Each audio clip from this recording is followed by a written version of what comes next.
رکھیں گے تو دل پھر آئینے کی مانت ہوگا، پھر اس آئینے میں دیکھیں گے تو پھر خیر ہی نظر آئے گی۔ تو جب آئینہ ہی دھندلا کر لیا تو پھر کیا دکھائی دے گا؟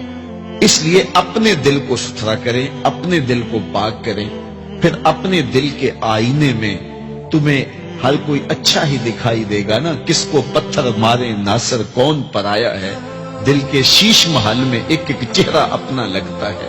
تو پھر دل مصفا ہو گیا، دل مزکا ہو گیا، تو پھر جو ہے وہ پاکیزگی ہی پاکیزگی ہے، نور ہی نور ہے۔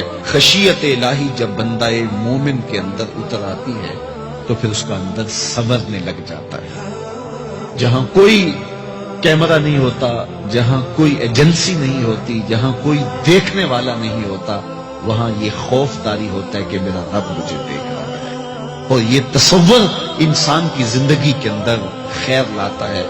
خشیت الہی باطن کو نکھارتی ہے، سجدوں میں لذت پیدا کرتی ہے، رکوع اور قیام میں سرور پیدا کرتی ہے، یہ نیتوں کے اندر خلوص اور للہیت پیدا کرتی ہے، یہ تمہارے اعمال کے اندر حسن پیدا کرے گی۔ اگر اللہ کی خشیت باطن میں نہیں ہے تو کھوکھلے عمل ہوں گے، ریا ان پر مسلط ہو جائے گی، دکھلاوا آ جائے گا، عجب آ جائے گا۔ ہم تو نماز پڑھنے لگ جائیں تو بے نمازیوں کو حقیر سمجھنے لگ جاتے ہیں۔ وہ کیسی نماز ہے جس نے ہمیں تکبر میں مبتلا کر دیا، جس نے ہمارے دماغ میں غرور بھر دیا، ہمیں لوگ بونے بونے اور چھوٹے چھوٹے دکھائی دینے لگے اگر ہم نے جو ہے وہ چند سجدے کر لیے۔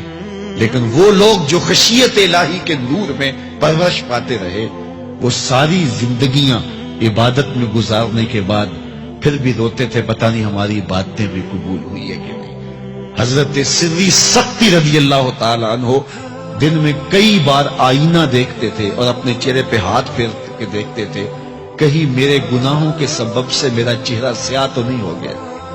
حضرت جنید بغدادی کے سکے ماموں لگتے ہیں، فرماتے ایک دن حضرت سری سختی نے مجھے نصیحتیں کی، ایک نصیحت کی تو میرے پاؤں تلے سے زمین نکل گئی۔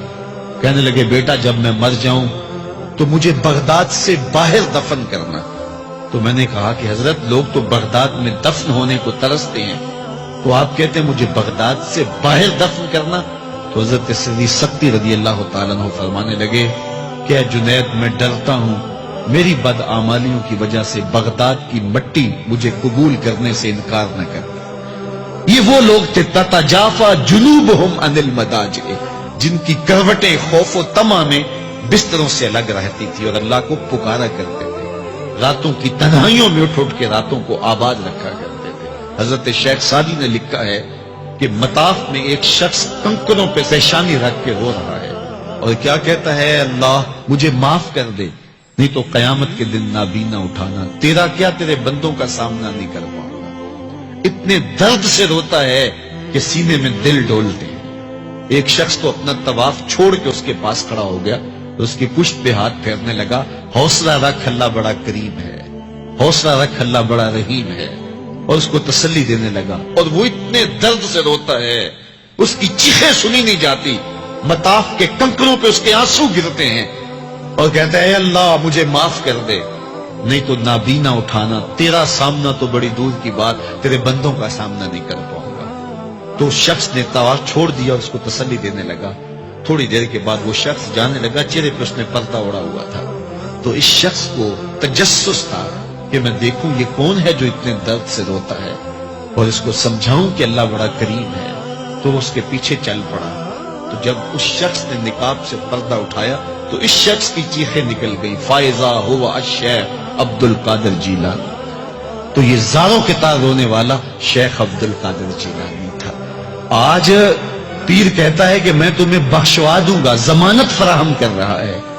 یہ حضرت غوث اعظم رضی اللہ تعالیٰ عنہ یہ خشیت، یہ عاجزی، یہ نیاز مندی اللہ کے حضور پیش کر رہے ہیں۔ جب تک خشیت کا یہ عالم بندے کو پر طاری نہیں ہوتا اتنی دیر تک اس کے عمل اس کے اندر عجز پیدا نہیں کریں گے، عجب پیدا کریں گے، ریاکاری پیدا کریں گے، تصنع پیدا کریں گے، وہ لوگوں کو حقیر سمجھنے لگ جائے گا۔ اور اس کائنات میں اس سے بڑا کیا جرم ہو کہ کوئی کسی کو حقیر سمجھے؟ تو کسی کو حقیر مت سمجھو، اپنے اعمال کا کیا یقین ہے کہ وہ قبول ہوئے کہ نہیں ہوئے؟